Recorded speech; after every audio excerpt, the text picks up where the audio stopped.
Are you listening?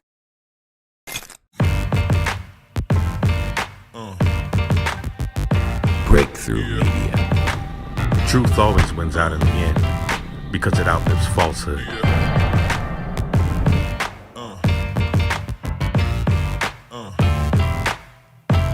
I'm the one that does the preaching here, for those who care to listen. Now, if there's anything that I can do... Well, there's one thing you can do. Tell me why nobody around here will listen to me. Well, if you want people to listen, you've got to tell them what they want to hear. I told them the truth. That's the last thing that most people want to hear.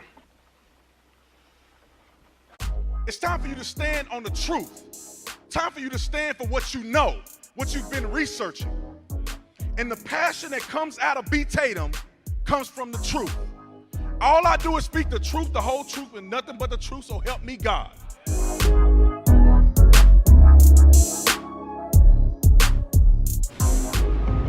I watch CNN, I watch Fox, I watch CBS, and in this case, there's a lot of things not being said.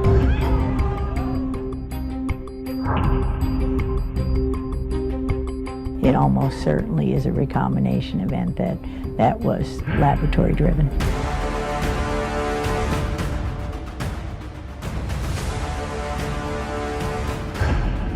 This is just the essential nature of Chinese communism. Chinese communism is evil. Every person it harms is directly attributable to the Chinese Communist Party.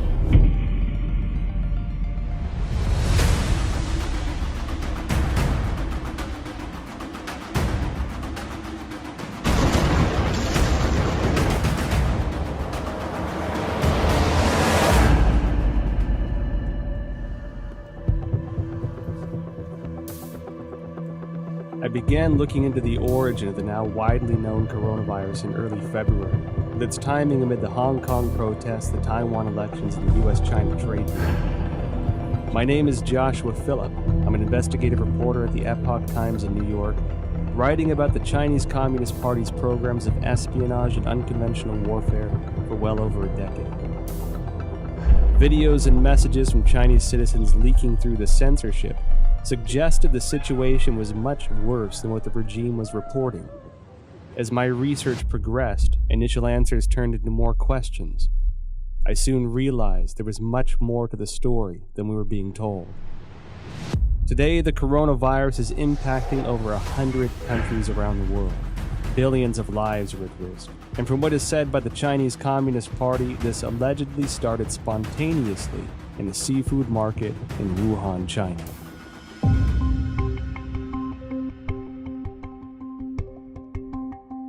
Wuhan is the capital of Hubei province, the largest city in central China.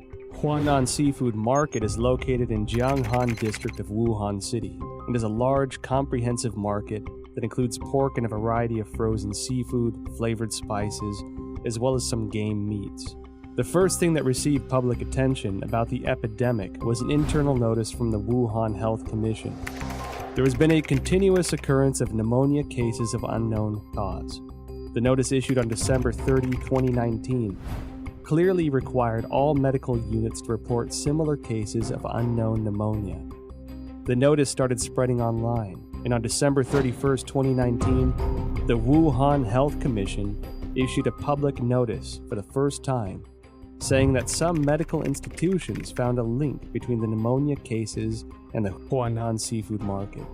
However, the notice pointed out that there was no evidence of obvious human-to-human transmission and no infection among medical personnel. On January 1st, 2020, the Huanan seafood market posted a notice of closure. This was followed by a thorough cleanup of the market, which as an investigative reporter seemed rushed. Guan Yi, a well-known Hong Kong expert, echoed my concern that the move was like destroying a crime scene. Since then, Wuhan officials have repeatedly said that most cases of pneumonia in Wuhan have a history of exposure to the Huanan seafood market. On January 26, the Institute of Virology of China CDC announced that 33 of the 585 environmental samples from the Huanan seafood market were found to contain the novel coronavirus nucleic acid, and the virus was successfully isolated from the positive culture samples, suggesting that the virus originated from wild animals sold at the market. At this point, Hunan Seafood Market being the source of the epidemic became an official conclusion. A few days later, however, a report from the journal Science published online challenged that story. The report cited a paper in The Lancet, one of the world's top medical journals, and questioned whether Wuhan's novel coronavirus pneumonia could not have originated at the market. The paper, titled Clinical Features of Patients Infected with 2019 Novel Coronavirus in Wuhan, China, was published in The Lancet on January 24. The first author of the paper is Huang Qiaolin, Deputy Director of Jinyintan Hospital, the first designated hospital for treatment of unknown pneumonia in Wuhan. Why would this come as a challenge to the official narrative? I think this journal article is very important. It reveals a lot of important information. For example, this paper talks about the first patient onset was actually on December 1st. These patients were not related to Huanan Seafood Market. And also no epidemiological association was found between the first patient and subsequent patient. And then also on this paper, I talk about on December 10th, there were 3 more onset cases, 2 of which were not related to Huanan Seafood Market wholesale. Major discovery is that a total of 41 patients were counted in this paper, and 14 of them proved to be unrelated to the seafood market, accounting for more than 1/3. No one sells bed at the seafood market too, and the official from CDC didn't mention they find any beds in the seafood market too. Certainly the Lancet paper showing that supposed patient 0 was nowhere near the market. Secondly, that there are no bats in the seafood market or anywhere close. The idea of the spread so fast through a population, just the way it was said through the seafood market, is highly unlikely and improbable. On January 29th, The Lancet republished an analysis of 99 confirmed cases at Jinyintan Hospital, of which 50 had no history of exposure to the seafood market. According to the New England Journal, of the 425 cases confirmed, 45 cases onset before January 1st had no history of exposure to the seafood market. Notably, the authors of the 2 Lancet papers in the New England Journal of Medicine are doctors and medical experts in mainland China. Daniel Lucy, an epidemiologist at the University of Georgetown, said in response to the Lancet paper that if the data were accurate, the first case would have been infected by the virus already in November 2019, because of the incubation period between infection and symptoms. This would mean that the virus was quietly spreading between people in some parts of Wuhan before the cluster of cases with a history of exposure to Hunan Seafood Market began on December 15.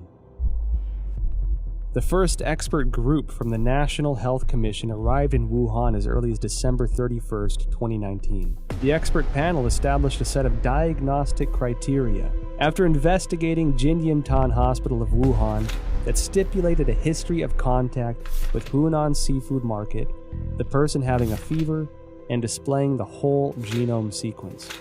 All 3 standards have to be met to confirm a case. This standard was used until a second group of experts, including Zhang Nanshan, arrived in Wuhan on January 18th and made a revision. Why did the panel impose a history of seafood market exposure as a criteria of diagnosis, knowing that at least 1/3 of the cases were unrelated to the seafood market? They clearly know about 14 patients not related to Huanan Seafood Market at all. That clearly means another source of outbreak. I think somehow this could be a malfeasance or somewhat intentionally cover up some important source of infection. It can go a long way to covering up the actual source by imposing a false place and you're not looking at the actual victims. Then you're only allowed to find your keys under the light post. The numbers that we're getting from China about new infections and deaths are highly suspicious. We know that Beijing, for 6 weeks in December and January, suppressed information of the epidemic. And then when they officially acknowledged it on January 20, they then started a campaign of suppression of information. We know that because the Central Leading Group that was announced on January 26 has a 9-person roster. and it's very heavy with propaganda officials. Indeed, the vice chairman of the group is the Communist Party's propaganda czar. It appears that the party's main goal here is suppression of information, controlling the narrative. That's more important to them than actually ending the epidemic. I was in China when SARS happened, and we were evacuated, and it was exact same thing. There was no transparency. They tried as long as they could to cover it up until finally it was just like with the coronavirus, they could no longer cover it up, and then they proceeded to act. I mean, I think from my perception back then, their response to it is exactly the same.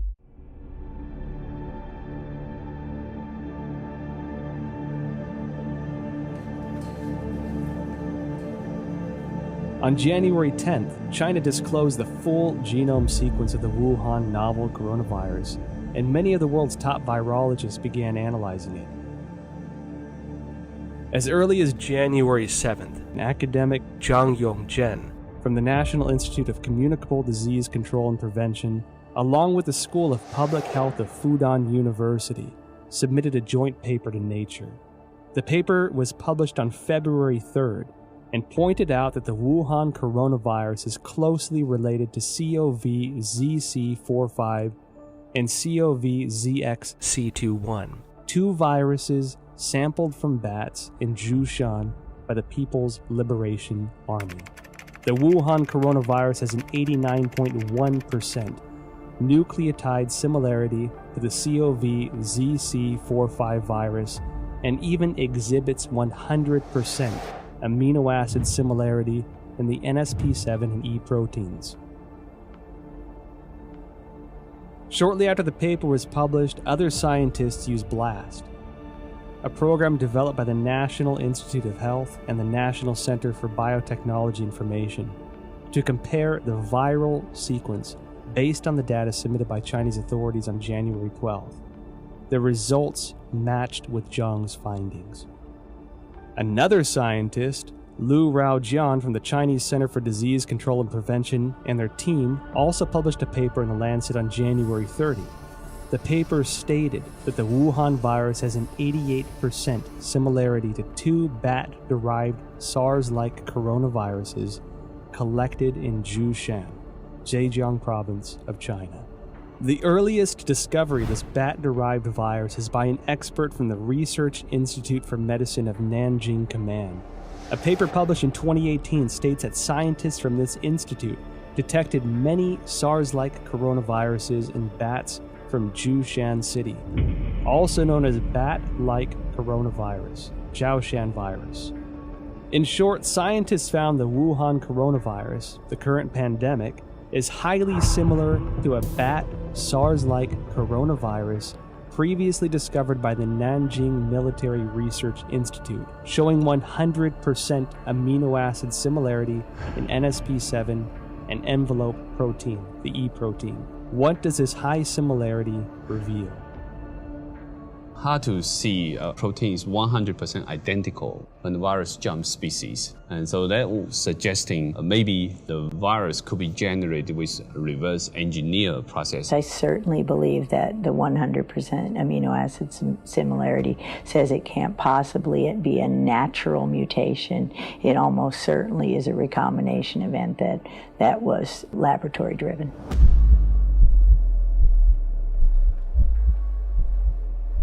On January 21st, researchers from the Institut Pasteur, Shanghai, Chinese Academy of Sciences published a paper in Science China Life Sciences that mentioned an important phenomenon. The sequence of a key part of S protein of Wuhan virus has high homology with the SARS virus. What are S proteins? In the well-known coronavirus picture, they are little mushrooms attached to the surface of the virus.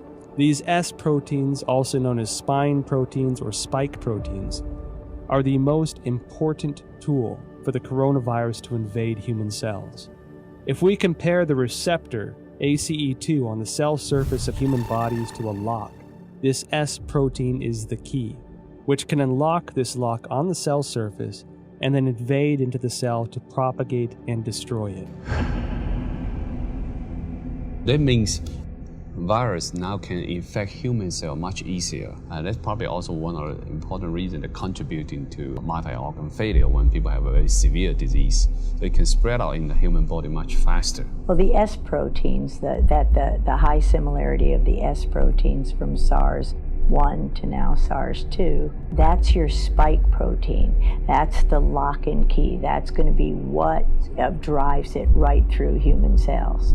And so we know that's the pathogenic spike protein that for the original SARS. So now you're allowing that access to human tissues because the spike proteins of the natural evolutionary strains don't infect human cells at all. So that research has been going on at Wuhan and published since 2007. And clearly, if that spike protein from SARS weren't on the new COVID-19 or SARS-2, it wouldn't be able to enter human cells. So again, this is evidence that it couldn't go through the Wuhan seafood market, because how did you get that spike protein off the original SARS from bats or any other way?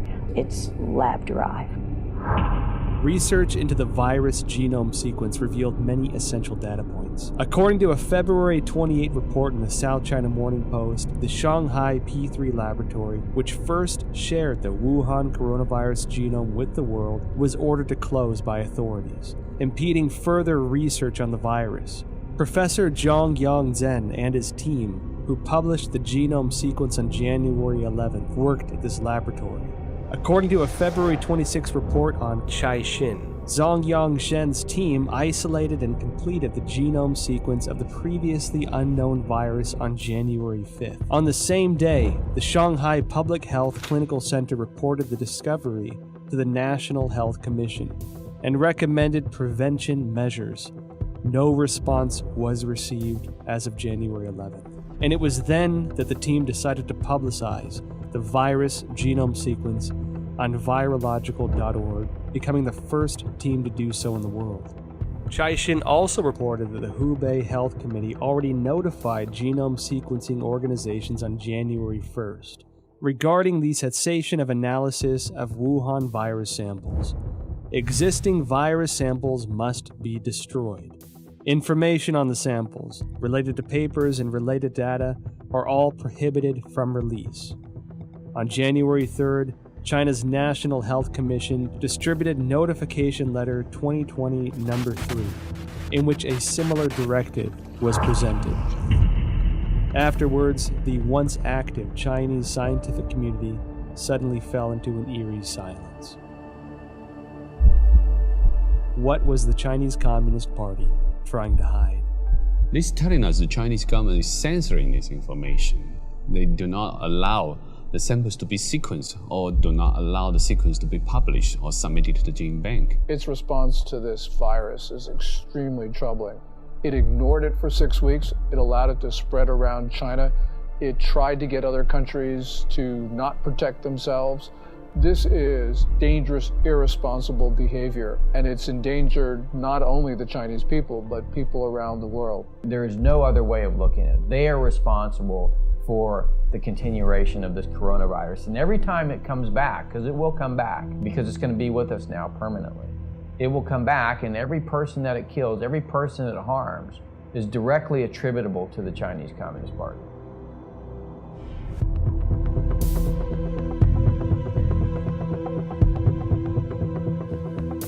Through investigating the genome sequence, I found it significant that the S protein of the Wuhan coronavirus was critical in its cross-species ability to infect humans. While I was searching for related studies online, one Chinese virologist in particular caught my attention. She spent many years researching bats and coronaviruses. She was the first to locate the key to how coronaviruses can overcome cross-species barriers in order to directly infect human bodies. And she was the first to discover that the SARS virus was the result of a restructuring of multiple SARS-like coronaviruses found in bats. Her name is Shi Zhengli, and she may be an important link to the origin of the virus. Wikipedia describes Shi Zhengli as a, quote, Chinese virologist and researcher at the Wuhan Institute of Virology, which is part of the Chinese Academy of Sciences. Further investigations show that Shi Zhengli has been a figure of controversy since the Wuhan virus outbreak. This is due to a paper she published in 2015 discussing her own research into synthetic viruses. Caixin, a media company with ties to the Chinese Communist Party, interviewed Shi Zhengli in an attempt to refute these rumors. Dr. Zhengli, she is one of the top experts in China studying about coronavirus in Wuhan Institute of Virology. She has so many publications from collecting, identify bad coronavirus from bad caves. Her lab has these capacities and very sophisticated capacity to generate mutations to make it best fit in human expression as well. Delving further into related information, I discovered that Shi Zhengli published not one, but 4 papers in total, each of which contains important information. Since the SARS outbreak in 2003, Shi Zhengli has been conducting research on coronaviruses. From 2010 onward, the focus of Shi and her team was redirected to identifying the capacity for coronavirus transmission across species, specifically putting the spotlight on the S protein of the coronaviruses. In other words, her team's research in the Wuhan lab has been looking into the part that can make coronaviruses transmittable to humans. In June 2010, a team including Shi Zhengli published a paper. It describes research to understand the susceptibility of angiotensin converting enzyme 2 ACE2 proteins of different bat species to the S protein of the SARS virus. In the experiments, they also modified key amino acid convents to mutate the bat's ACE2 to examine compatibility with the SARS S protein. This paper demonstrated their awareness of the special relationship between the S protein and the ACE2 receptor. It also signified that Shi had unearthed the passageway for coronaviruses into human bodies. In October 2013, Shi and her team published a paper in the authoritative science journal Nature. They claimed a breakthrough in coronavirus research. What was their breakthrough? They successfully isolated 3 viruses from bats, one of which had an S protein that integrated with human ACE2 receptors. This effectively demonstrated the human infection of SARS-like viruses to humans without the need of an intermediary host. Then, in November 2015, Shi and her team at the Wuhan lab once again published a paper, this time in the British journal Nature Medicine. They discussed the creation of a synthetic virus, a self-replicating chimeric virus. This virus had the SARS virus as the framework, with the key S protein replaced by the one they had found in a bat coronavirus she mentioned in her 2013 paper. This new virus demonstrated a powerful ability for cross-species infection. The mice infected with this synthetic virus revealed severe lung damage with no cure. This symbolized that Shi's successful splicing of the SARS virus was a key to open the door to the cross-species transmission. What is startling is that these successful experiments on mice were only the tip of the iceberg. They planned to further experiment on primates. Although Shi Zhengli did not indicate any conclusion from this research, her move to research on primates suggests this was to more closely simulate the infection of humans with this new synthetic virus. This wasn't done without controversy, however. Shi's experiments quickly triggered widespread debates from the academic community. Simon Wayne Hobson of the Pasteur Institute in France expressed deep concerns. He told Nature, if the new virus escaped, nobody could predict the trajectory. Propagation could happen anywhere. His statement is exactly what's happening, that the virus is everywhere and it could not spread that fast through various countries unless it's been spread via laboratories, via the mail, via research scientists studying that. Additional studies very strongly support the idea that this new coronavirus came from a recombination event, that is, a cutting and pasting of two different viruses. So her work proves or strongly supports the hypothesis that it could not possibly have been generated in a natural zoonotic transmission, but had to come from a hospital setting, the laboratory setting, almost certainly the biosafety level 4 Wuhan research facility. However, this did not terminate Xi's research. On November 14, 2018, Xi Zhengli spoke at the School of Life Sciences and Biotechnology at Shanghai Jiaotong University. The topic was bat coronavirus and its cross-species infection. Reports of this event have since been deleted from the university website. I discovered two more significant pieces of information regarding the dangers of the research conducted by Xi Zhengli's team. First, on October 16, 2014, the Obama administration, wary of the potential threats to public health from the gain-of-function GOF research into SARS, MERS, or influenza, announced through the National Institute of Health that it was suspending funding into similar research. The funding pause included Xi Zhengli's research project, Genetic Engineering of SARS-like Coronavirus in Bats, a collaborative effort with Dr. Ralph Barrick, a virologist at the University of North Carolina. Second, after the Wuhan outbreak, Indian researchers compared the S protein sequence between 2019 nCoV and SARS. They discovered that 2019 nCoV had 4 new sequences inserted, all of which can be found in HIV sequences through a search on GenBank. Xi Zhengli discredited those observations, although she never denied the existence of the 4 inserted sequences. However, scientists probing GenBank found that there were only 3 viruses containing all sequences. The first is the HIV virus itself. The second is a bat coronavirus discovered by Xi. And the third is this new Wuhan coronavirus. We've done this kind of work for now 40 years for me. There's the sequence analysis and comparison of the virus of the SARS-2 COVID-19 apparently has genes that come from other human and other species, including some envelope, the GP41 from HIV.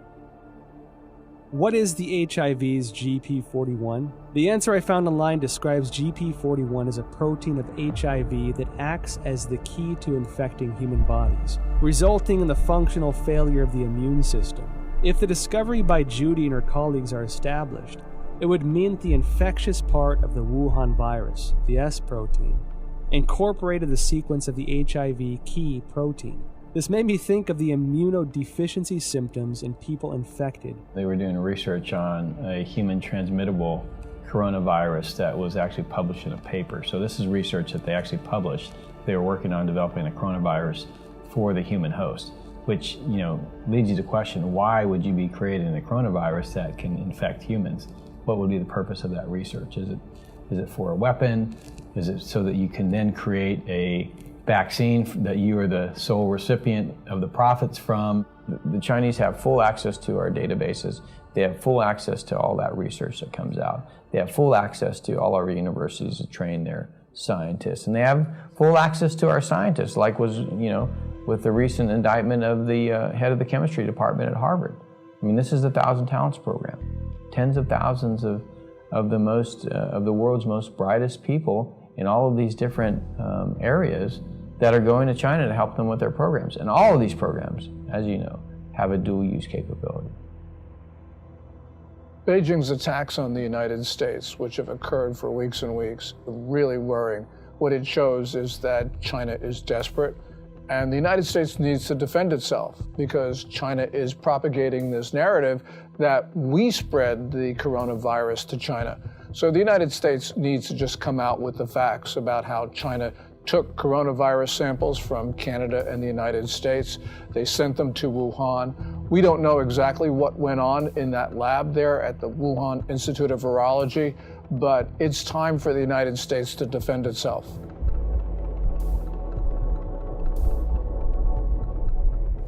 January 23rd, 2020. The Wuhan virus exploded. While Wuhan announced the lockdown of the city, Xi Zhengli and her team released a paper stating that the Wuhan coronavirus was of probable bat origin.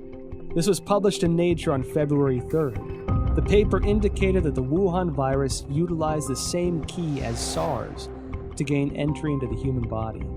She also announced the 2019 nCoV genome sequence was 96.2% consistent with a bat coronavirus originating in Yunnan, China, called RATG13, signaling a natural source of the Wuhan virus. However, Xi Zhengli's natural origin assertion was doubtful.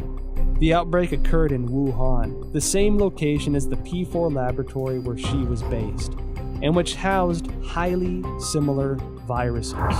Common sense would lead the government to first inspect the P4 laboratory for any leakage incident and potential safety concerns. Instead, they shifted public attention from the P4 laboratory to the South China seafood wholesale market that sold no bats, and designated it as the origin of the disease. At the same time, authorities sealed off all virus samples, prevented international experts from joining the investigation, and used national television to slander doctors such as Li Wenliang, who disclosed the outbreak for spreading rumors. If the Wuhan virus indeed emerged naturally, why would the CCP need to censor relevant news or block investigations? Could the Wuhan P4 laboratory have its secrets? Virus samples and genome sequences may be the exact ingredients we need to find our answers. When I first heard of the coronavirus, I was deeply concerned. Almost every disease that starts in China begins in Guangdong province, the province that surrounds Hong Kong, in the south. But Wuhan is in the central portion of the country. And so this was extremely unusual. And the fact that it might have started close to the Wuhan Institute of Virology, the P4 biosafety lab, really was extremely troubling. It's not a conspiracy theory to think that the coronavirus came from the Wuhan lab. We don't know at this point. And until we know, the theory about the lab origin is certainly something that we should consider. I noticed that after the outbreak, the Wuhan Institute of Virology kept strangely quiet. Under normal circumstances, as the nation's highest level of virology research institute, it should be the first one to actively respond when the entire country is working around the clock, attempting to control a disease like this. One that so closely fits the type of viruses its scientists were researching.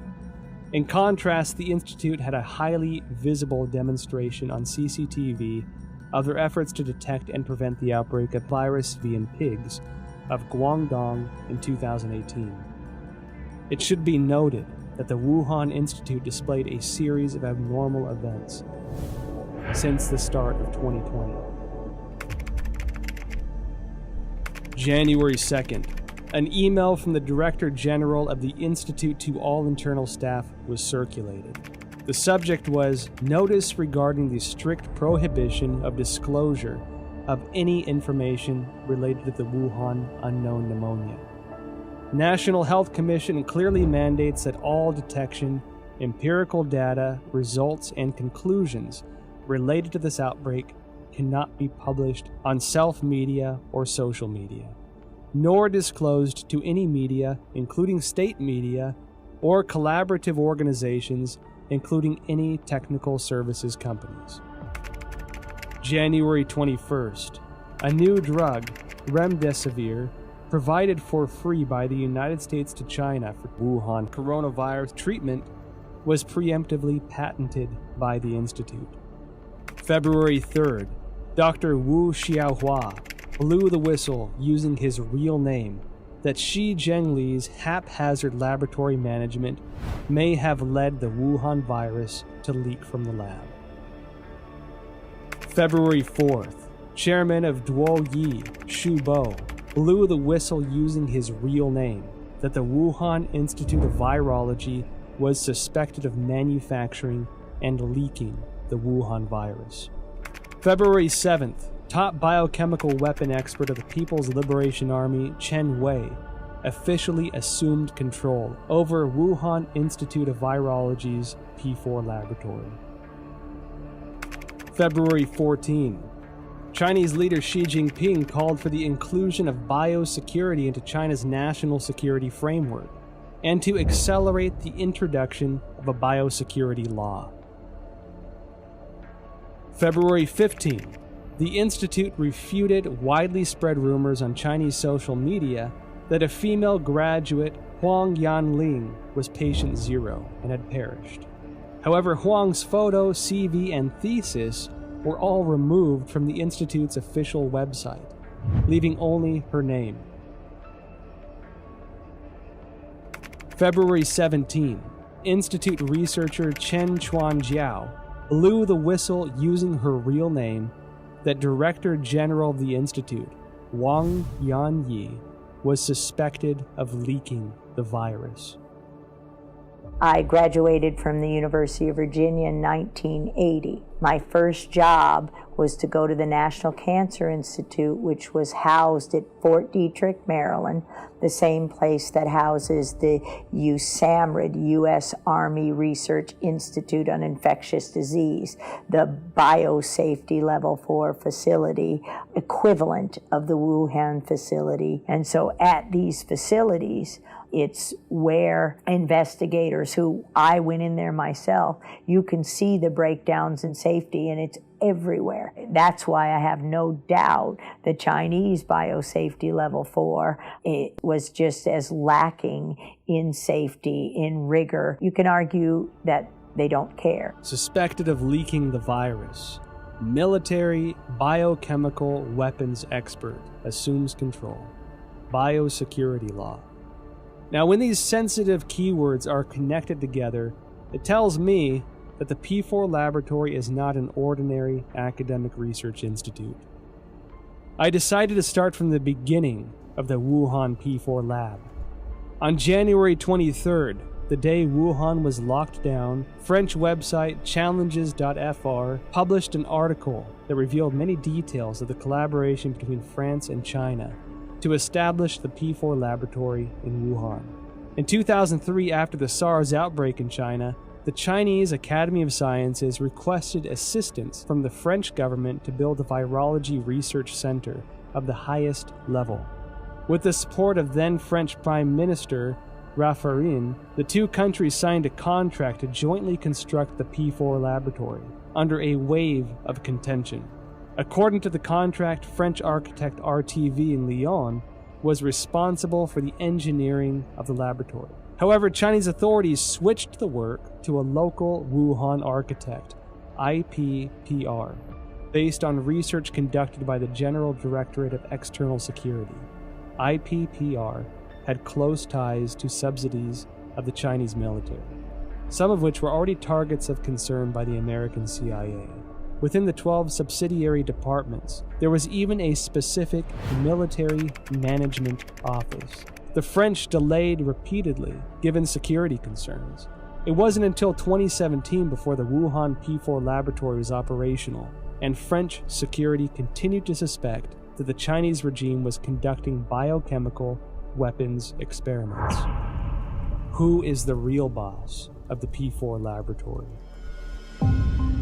The Wuhan P4 laboratory was a subsidiary of the Wuhan Institute of Virology, which is managed by China Academy of Sciences. The director of the laboratory was Yuan Shiming, who was also the head of China's Academy of Sciences Wuhan chapter. Design and funding for construction were the responsibilities of the ex-vice presidents of the academy, Jiang Mianheng from 1999 to 2011, and Chen Zhu from 2000 to 2007. Jiang Mianheng was the eldest son of ex-CCP leader Jiang Zemin. After Jiang Zemin ascended to power after the Tiananmen Square massacre, his son entered the academy and led the Institute of High Technology's research and development. Jiang Mianheng created the Shanghai Institute of Life Sciences, and together with China Academy of Sciences, Shanghai colleges and universities, Shanghai hospitals, military hospitals, and research institutions, formed a profit group of life sciences organizations. They controlled China's major life sciences research projects and allocation of massive funding. Jiang Jicheng, son of Jiang Mianheng, is the controlling shareholder of Wuxi AppTec, which in turn is controlling Fosun Pharmaceutical, China's agent for Remdesivir. Effectively, Jiang Jicheng is the kingpin behind the specific medicine for the outbreak. Meanwhile, Chen Zhu is the current president of the Red Cross Society of China, which had faced numerous scandals since the outbreak. In 1999, while Jiang Zemin was in power, the People's Liberation Army published a book, Unrestricted Warfare, in which strategies for a weaker nation to combat a stronger nation are discussed in the context of modern warfare. One of the authors, Qiao Liang, wrote, "After the first Taiwan Strait crisis, we realized that if the Chinese and American military fought head-on, we are at a disadvantage. Therefore, we need a new strategy to help our military tilt the balance of power. This new strategy is called unrestricted warfare, a variety of means beyond all limits, without any restrictions. It could be military related, including guerrilla warfare, terrorism, biochemical warfare, or it could be non-military related, such as drug trafficking, poisoning, environmental destruction, and computer virus dissemination." Israeli expert in biological warfare and former intelligence officer Danny Shoham published a paper in 2015 in India's Journal of Defense Studies. He pointed out that China will not miss, skip, or abandon any highly advanced technology, especially military-related technology. The article noted that China had 12 facilities related to the Ministry of National Defense and 30 subsidiary facilities of the PLA participating in the research, development, manufacturing, testing, or storage of biological weapons. Dr. Francis Boyle, a Harvard PhD famous for drafting the Biological Weapons Anti-Terrorism Act of 1989, clearly expressed, "The novel coronavirus we're seeing here is an offensive biological warfare weapon." The Federation of American Scientists indicated similar concerns in an evaluation report. The organization believed that the CCP possessed advanced chemical warfare projects, including research, development, manufacturing, and weaponizing capabilities. The CCP is usually known to have a proactive biological warfare portfolio, including state-funded and sponsored research activities. I believe they have them. I believe they're developing them. I think they want to be the most advanced nation on earth when it comes to biological weapons. The same as I believe that they do forced organ harvesting. The same as I believe that they have concentration camps for Uyghurs. The way I believe that they have systematically killed millions of Falun Gong. It is the same thing, this regime. You can count on it. So Wuhan as an area, I think, is critical by the fact that there's a lot of concern about what China's ambitions are regarding long-term global domination. I'll just say it that. Their military doctrines indicated that they intend to be the dominant political and military force in the Pacific Rim. I've talked to senior members of the Trump administration who have had conversations with the senior Chinese generals, and that's what they basically say. It's in their doctrine, too. So we have to examine this new clue. This is one piece of the, Wuhan, biological warfare. Does this mean something to these other things we're already seeing? Because the Chinese have already kind of stated this is their objective. So I think we have to analyze it through that lens. What does this mean to the larger political narrative of what China wants to do to dominate the region and potentially the world? We don't have to speculate about being at war. Last May, the Communist Party, through People's Daily, carried a piece which said that there was a quote-unquote people's war against the United States. They've declared war on us. We have to respond. There is a war. China's told us there's one.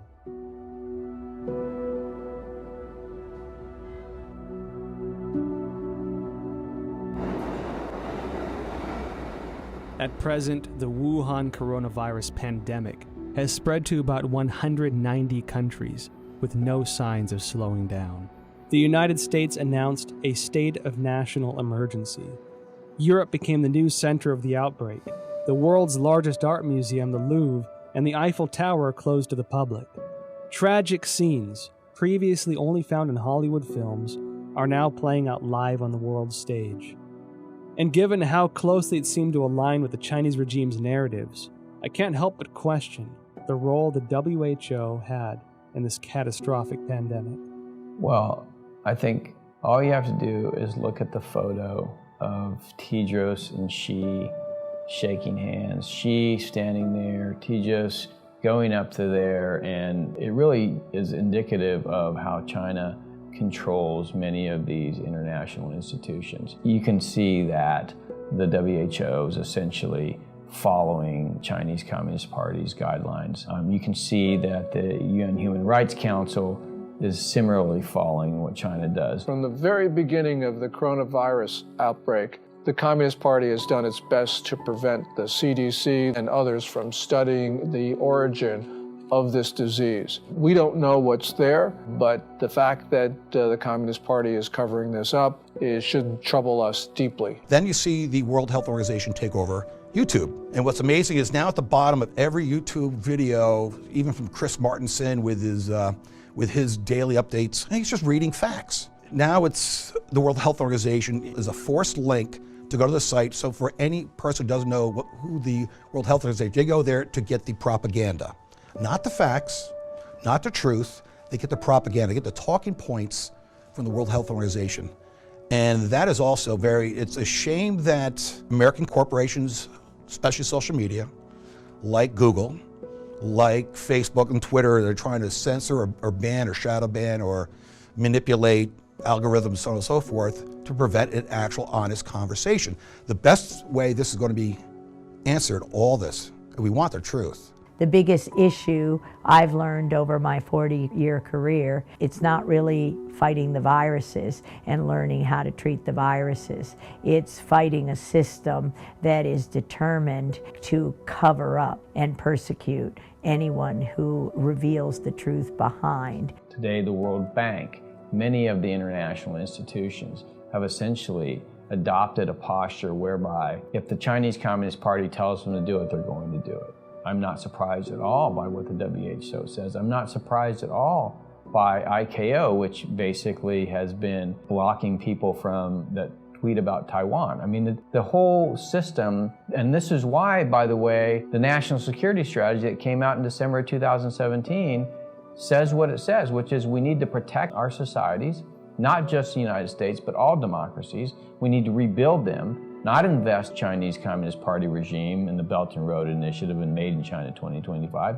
And we need to inspire people again to believe in democracy. Every country has diseases, but in China, they become national emergencies and global emergencies because the real disease here is communism.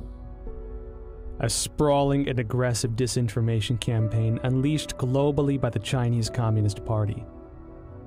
The propaganda push, which has escalated in recent weeks, aims primarily to deflect blame over the Chinese regime's botched handling of the Wuhan coronavirus, to sow discord internationally, and to portray the image that the regime has contained the outbreak. During the investigative interview process, well-known scientists who once suggested a laboratory origin of the virus declined to be interviewed one after another. Some avoided the topic of virus origin completely. Some had already composed scientific arguments but abruptly retracted their papers. I felt as if a giant net of censorship was cast by the CCP over virologists around the world. Silence at this time could have consequences for the health and lives of billions of people. I watch CNN, I watch Fox, I watch CBS, and I try to make my own assessment. And a lot of the time, you can figure out what's really going on by what they're not saying. And in this case, there's a lot of things not being said. Bottom line, They want to make money from China. They fear the Chinese repercussions if they air this stuff. It just gives you an indication of how powerful the Chinese Communist Party is. Chinese Communist Party suppressing speech in the West because these companies make money from China and they're afraid that they're not going to make, the Chinese Communist Party is going to punish them if they essentially publish this stuff or allow it to be aired. There is no other reason. I think we have to recognize, your audience who haven't seen it, I highly recommend Chernobyl, because the same basic governance model that screwed up Chernobyl, I would argue, is now in charge of the response of the coronavirus. So whatever you saw go wrong in Chernobyl, you could still see that potential here. I'm not saying it's going to be that bad. I'm just saying that the party, the central party, is the thing which they want to protect, their power. And people and nation issues are secondary to the continuation of power. Communist Party is malign and it is grossly irresponsible. It has pressured governments to keep their borders open, and it had to know that that would result in the fast spread of coronavirus to other countries. This is the worst sort of behavior, and the world's got to understand that there will not be peace, there will not be good order and stability in the world as long as the Communist Party rules China. The Wall Street Journal writes a piece as China is a sick man of Asia. It needs to be corrected.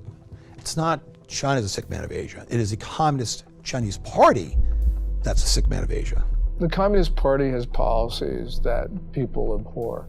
And it's not just its reaction to the coronavirus.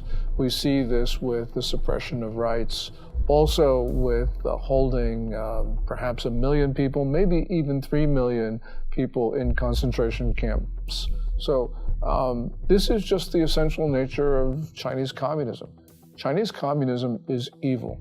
While China pretends to be a responsible member of the international community, in reality, they are doing much to undermine the rule of law and human rights. We at the Epoch Times refer to the Wuhan coronavirus, or COVID-19, as the CCP virus, because the Chinese Communist Party's cover-up and mishandling allowed the virus to spread throughout China and create a global pandemic. On March 24th, Texas lawyer Larry Klayman filed a complaint in Texas federal court seeking at least $20 trillion from the Chinese government.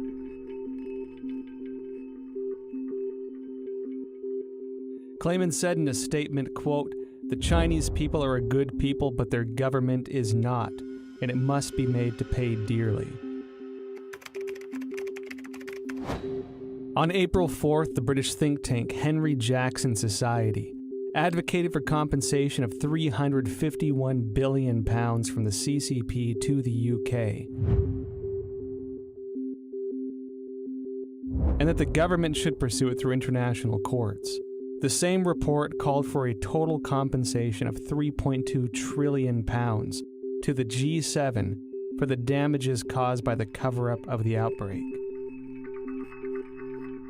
On the same day, the All India Bar Association filed a complaint to the United Nations Human Rights Council, seeking an unspecified amount as reparations from China over the global spread of the coronavirus.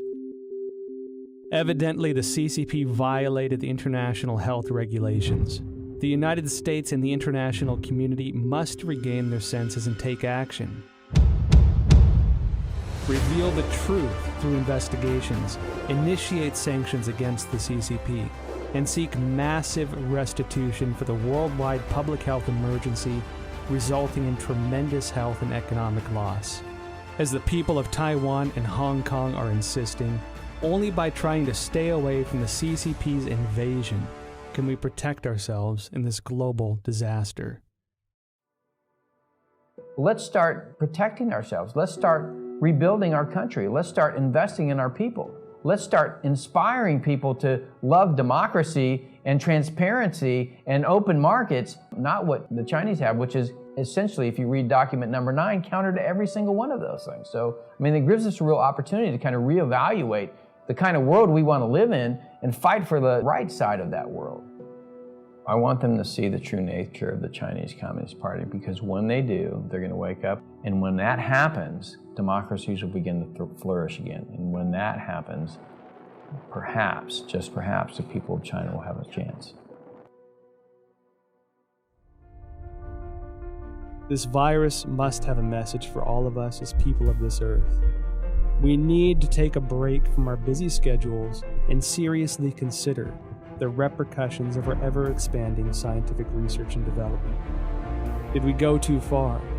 Do our desires and ambitions go against the laws of nature and pull us further from the direction given by heaven?